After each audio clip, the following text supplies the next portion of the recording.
¿Qué duda cabe que la huerta no se aprende a través de una pantalla viendo vídeos de YouTube, no se aprende leyendo un libro, se aprende trabajando la tierra? Si tienes la posibilidad de pasar una temporada ayudando a quien sabe, para mí esa es la mejor de las escuelas. Pero una vez que ya estás con las manos en la masa, ya estás metido en faena, trabajando activamente la huerta, yo creo que el mejor de los complementos puede ser un buen libro. En este episodio quiero iniciar una serie de 2 capítulos dedicada a 10 libros que para mí fueron determinantes. Libros que en su momento me aportaron algo valioso y que son algo así como hitos, al menos en lo que corresponde a mi viaje literario de la huerta, y que espero que con esta lista os pueda descubrir alguna lectura interesante y que pueda complementar las que ya tenéis. Hay libros que a día de hoy pueden no ser ya muy relevantes para mí, pero sí lo fueron en su momento, y es importante también reconocer aquello que te ha ayudado en el pasado, porque es parte de un camino que me ha conducido a donde estoy hoy. Os podré hablar más adelante de libros más recientes. Yo soy un loco de los libros, me encanta leer y también me gusta mucho, por cierto, escribir, y es para mí, como decía, el gran complemento a la huerta. Vamos a empezar con el primer libro de todos, que inició mi carrera como hortelano, al menos mi carrera literaria de lectura, y es este libro, El huerto familiar ecológico, de Mariano Bueno. Este es un libro cuyo texto original es de 1999, esta es la 5ª edición del año 2006, y yo leería alrededor del año 2007, hace ya unos 17 años, y es un libro que para introducirte en el mundo de la huerta ecológica creo que es un buen libro, porque yo no sabía bien lo que eran los semilleros, que era repicar, que eran los abonos verdes, el compostaje, la horca de doble mango, distintos cultivos y particularidades de esos cultivos. En fin, un libro generalista que para quien no sabe creo que es muy interesante, sobre todo también para conocer todo un lenguaje que después te va a permitir acceder a otra información, a otros libros y demás. Después de este libro, o tal vez gracias a ese libro, vino Parades en Cristal. Pero es que esto, antes de ser libro, fue un taller al que fui en el año 2010-2011 en Madrid, taller de fin de semana impartido por Gaspar Caballero de Segovia. Parades en Cristal es un término mallorquín que significa bancales en compost. Este hombre se dedicaba a la música, tocaba el bajo, pero inventó una forma de hacer huerta en rectángulos, el ancho siempre el mismo, 1,50, y el largo variable. En ese 1,50 de ancho tenemos una subdivisión en 2 bancales, a su vez de 60 centímetros cada uno, y cada uno con su compost en superficie, ese cristal en superficie, y luego un sistema de riego por exudación. En el centro, un pasillo con puntos de apoyo, y entre los puntos de apoyo, flores, plantas condimentarias, y sobre todo lo que a mí me aportó ese taller al que fui en el año 2010-2011, aparte de aprender a montar el riego por exudación, a hacer varias parades de este tipo, a entender la lógica de este modelo, pues Gaspar, que fue con su hijo, contó que ellos en Mallorca hacían huertas en los jardines de alemanes, que tenían segundas residencias o primeras incluso residencias, y tenían mucho espacio, pero no tenían el conocimiento o el tiempo o las ganas para hacer sus huertas, y ellos hacían huertas a domicilio.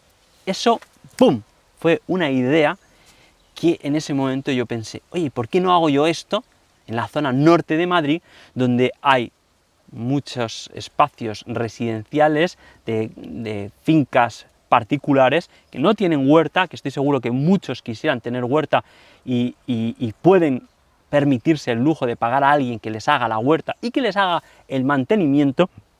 Y eso es lo que estuve haciendo durante 6 años. Fijaros qué importancia tuvo ese taller de fin de semana, 2 días, que muchas veces he dicho que me aportó más que 6 años de universidad. Y este sistema lo conocí en el libro de Mariano Bueno. Me compré este libro de Parades en Crestal, pues después ya había hecho ese taller, y bueno, pues para que veáis un poco este sistema de bancales rectangulares a ras de suelo con sus puntos de apoyo en medio, subdivididos en 2 bancales, y el compost en superficie. Se labra una vez cuando vas a preparar la huerta. Gaspar labraba con un motocultor, y a partir de ese momento, únicamente aportando compost en superficie y con el sistema de riego por exudación, mantenía la huerta. Y os puedo decir que los resultados que nos mostró y que puedes ver en este libro eran muy buenos, y yo los pude vivir porque usé esta metodología durante 6 años haciendo huertas a domicilio. Tercer libro: La revolución de una brizna de paja, de Masanobu Fukuoka. Una introducción a la agricultura natural. ¿Quién fue Masanobu Fukuoka?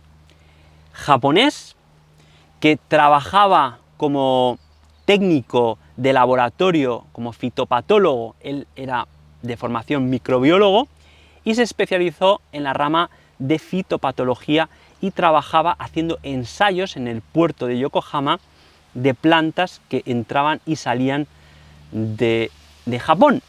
Pero a los 25 años tuvo una vivencia personal que le hizo abandonar ese puesto seguro en el laboratorio y dedicar su vida a buscar la forma de cultivar de la forma más parecida posible a cómo la naturaleza se cultiva a sí misma. Fue una vida muy larga, murió a los 90 y pico años, y él consagró su vida al cultivo de cereales de invierno y al cultivo del arroz. Y este libro es un relato sobre su vida, porque él fue muy conocido después por su sistema de cultivo sin labranza, llegando a obtener cosechas a la altura de los agricultores convencionales con todas las herramientas agroquímicas del momento. En Japón él estuvo muy a la altura en sus producciones, pero sin labrar, sin escardar, sin fertilizar. Usaba la paja del arroz, por ejemplo, para fertilizar, algo de gallinaza de vez en cuando de sus gallinas, y inventó un sistema para hacer siembra directa sin labranza, el Nendo Dango, unas bolas de arcilla dentro de las cuales hay semillas.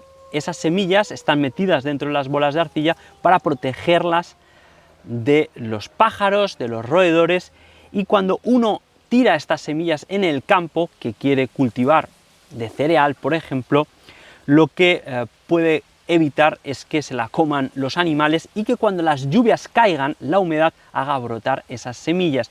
¿Y por qué distintas semillas dentro de una bola? Porque podía tener el cereal que quiere para después cosechar, pero también puede querer poner dentro de esas bolas trébol, un trébol que va a tener una función de tapizar, de frenar ciertas hierbas indeseables, también de fijar nitrógeno atmosférico como leguminosa que es, y en fin, muchas cosas que pudo aprender, descubrir y desarrollar en los casi 70 años de práctica de Masanobu Fukuoka. Es una vida apasionante, fue una persona que después se hizo muy conocida porque escribió varios libros, y os puedo decir que ese, como introducción a su vida, es buenísimo, pero ya para conocer un poco más en detalle sus prácticas, este libro yo lo pondría en cuarto lugar: La senda natural del cultivo, teoría y práctica de una filosofía verde. Yo creo que Fukuoka es el gran desconocido, porque aunque todo el mundo o mucha gente del mundillo de la agricultura ecológica, de la permacultura, ha escuchado hablar de Fukuoka, se le relaciona con la permacultura, aunque realmente él no manejaba esos términos. Han sido los que manejan los términos de la permacultura los que de alguna forma se han apropiado de lo que hacía Fukuoka, pero digamos que son dos cosas separadas, aunque puedan tener sus similitudes.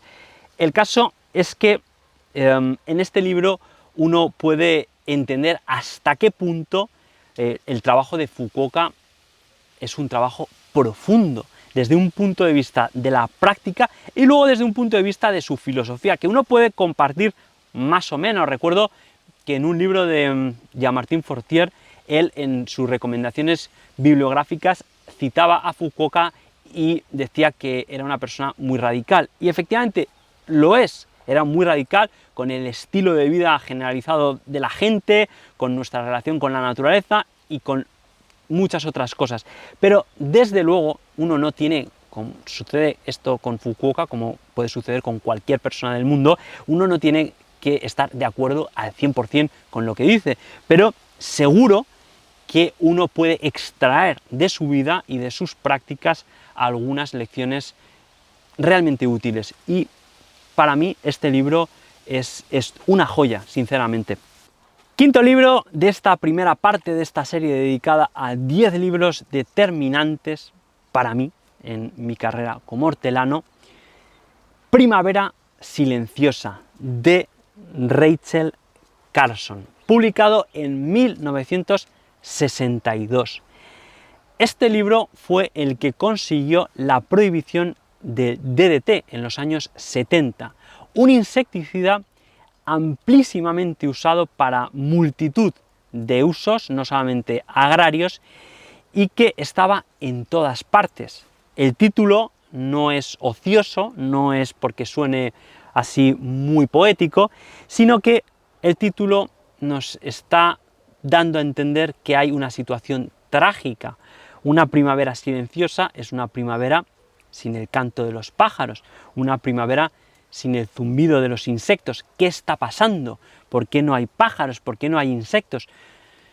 Rachel Carson explicó qué es lo que estaba pasando, porque estaba habiendo esas alteraciones en los ecosistemas, algunas de ellas más evidentes, otras muchas, como sucede tantas veces con estas cosas, mucho más sutiles, y ella escribió un libro profundo tratando de explicar con multitud de estudios cuál era el real impacto del DDT. No solamente acababa con esos insectos como los mosquitos portadores de la malaria, sino que aparte de esos insectos diana, de esas poblaciones que uno quería atacar con el insecticida, el impacto del DDT era sistémico en los ecosistemas. Y ella fue la que nos hizo ver que en la naturaleza no hay elementos estancos, que si vas a contaminar un pozo aquí, esa contaminación por un herbicida o con el DDT, por ejemplo, esto no va a quedar aquí, simplemente en mi pozo, que 3 kilómetros más allá, mi vecino con su pozo va a poder recibir y va a poder tener el mismo veneno en su pozo, porque las aguas freáticas están interconectadas. Pero esto no solamente sucede con el agua, sucede con tantas otras cosas en la naturaleza. El pensar que nosotros, cuando acabamos con un insecto o acabamos con una hierba y podemos utilizar un producto que es muy eficaz para matar esa hierba o para matar ese insecto, nosotros no podemos olvidarnos de cuál es el impacto que eso va a tener, además de sobre esa planta o ese insecto diana, sobre las otras cosas. Y Rachel Carson fue la que describió con gran lujo de detalles cuál era el impacto del DDT, como en esas cadenas de dominó, y que finalmente llevó a la prohibición del DDT. Es un libro que nos ayuda a entender cómo funcionan los químicos en la naturaleza, y no importa que sea el DDT, puede ser uno mucho más moderno. El funcionamiento, la lógica de, primero, la aplicación del DDT todavía pervive en nuestra sociedad, esa idea de que nosotros tenemos casi balas mágicas que van a acabar con ciertos insectos o con ciertas hierbas y todo lo demás va a quedar a salvo, pues es una idea tan equivocada entonces como equivocada es ahora. Hay dos términos que yo aprendí con Rachel Carson muy importantes. El primero, bioacumulación. ¿Esto qué quiere decir? Que cuando yo entro en contacto con una sustancia, con un compuesto como el DDT, ese compuesto se va quedando, almacenando en mi organismo, no se excreta fácilmente. Y paulatinamente, a medida que yo voy teniendo más contacto, estoy más expuesto a esa sustancia a través de lo que como, a través de lo que bebo, pues cada vez voy teniendo concentraciones más altas. Eso por un lado. Pero por otro lado está el fenómeno de la biomagnificación. ¿Y esto qué quiere decir?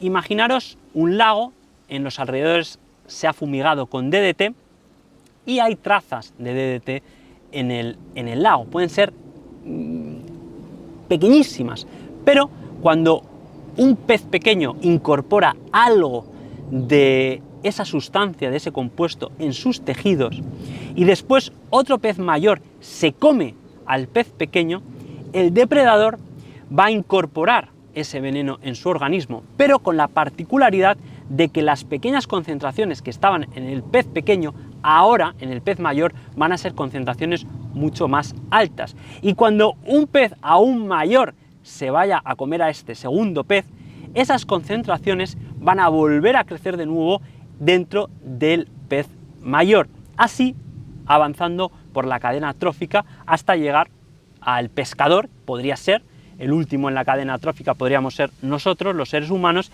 que cuando nos comamos un gran pez, puede ser que incorporemos ya unos niveles muy altos de ese compuesto y que nuestro almacenamiento de esa sustancia pues acabe siendo 1000 veces superior al que estaba, a los niveles que estaban en ese pez pequeño.